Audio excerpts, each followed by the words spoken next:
I've always been curious around how I'm performing against the masses when it comes to savings and what people should have saved by what age. So I've been doing some investigation over the past couple of weeks and I'm now passing this knowledge over to you. I'll be sharing information from each decade from your 20s, 30s, 40s, 50s and 60s and I've pulled this data from multiple sources.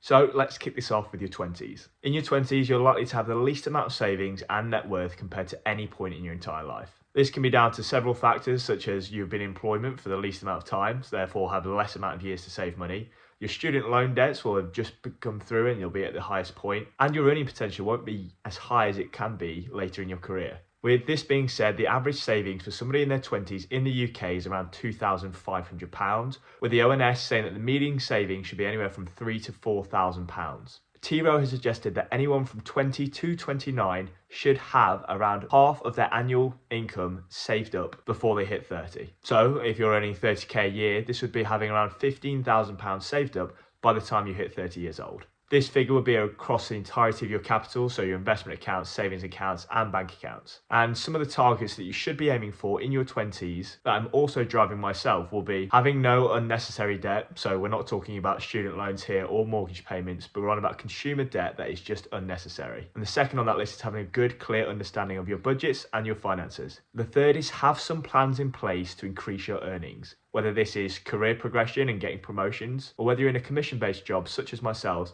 and you will improve your skills to increase the amount of commission that you're earning. Or to increase your earning potential, take on some side hustles as well. And then the fourth on that list you should be doing in your 20s is start investing if you have not yet done so. When it comes to your 30s, you're most likely have started to settle down in society. And you'll have a clear progression path throughout your life. But with this comes bigger purchases, such as you get engaged and you have a wedding, you start to look at buying houses, and other large purchases start to come your way. A survey done by ClearScore estimates that the most expensive year in your life will be the age 31. So when it comes to savings in the UK, in your 30s, the average is around £6,751, which is still not a massive amount of money compared to what I would have thought it would have been. T-Rowe suggests that in your 30s, you should have anywhere from 1 to 2 times of your salary saved up. And with the average salary for this age bracket being around £37,500, you should be aiming to have anywhere from £37,500 saved up all the way up to £75,000, but pitch that towards more the top end of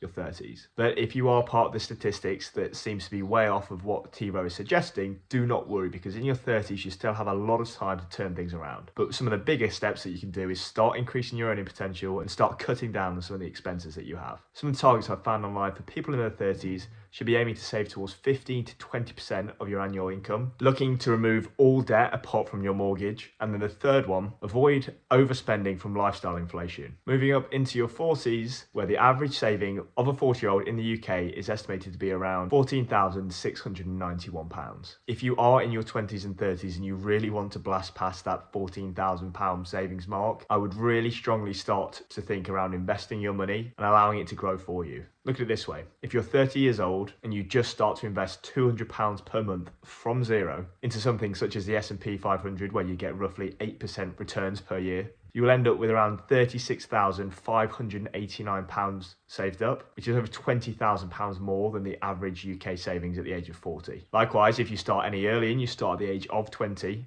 once again with £0, and you then go and invest £200 per month every single month for 20 years, by the time you hit 40, you'll have over £117,000 saved up, showing you just how crucial it is to start investing and start investing early. T-Rowe suggests that in your 40s, you should have anywhere between 2.5 times to 3.5 times of your annual salary saved up. With the average income in the UK being around £40,000 per year at the age of 40, you should have anywhere around £100,000 to £140,000 saved up. Some of the goals I've found online for your 40s will be having a good, solid understanding of your retirement fund and how much money you're aiming to have. There's 2 main models that I've found that you can use, which would be having 10x your annual earnings, or working towards the 50-70 rule, where you'd have a take-home around 50 to 70% of your current annual take-home, and working out exactly what figure this would have to be as a lump sum, depending on how long you're expected to live. So if you retire at 65, aiming to live to 85, you need to have 20 times the amount of your 50% or 70%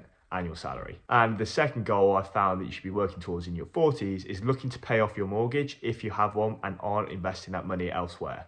When you get into your 50s, Unbiased shows us that the average 50-year-old in the UK will have around £35,600 saved up. But T. Rowe suggests at this age you should have around 6 to 11 times of your annual salary saved, showing just how big the discrepancy is there. Sticking with the average salary and working towards what T. Rowe suggests, you should have anywhere from £240,000 to £440,000 saved up at this point.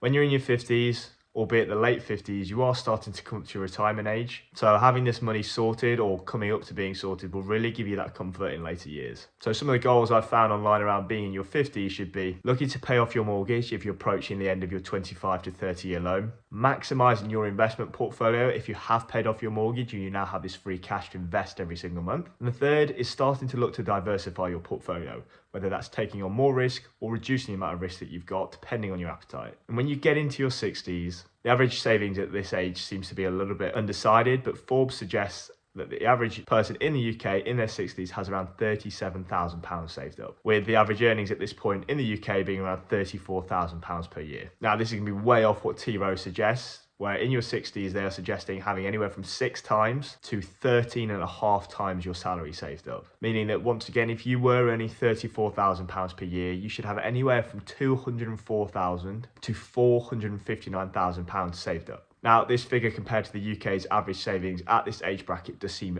way, way off. However, don't be alarmed by the size of that number because it is achievable for most people. As I said at the start of the video, if you do start investing at the age of 20 and you put away £200 every single month starting from zero, by the time you hit 60 years old, you'll have £698,000 saved up.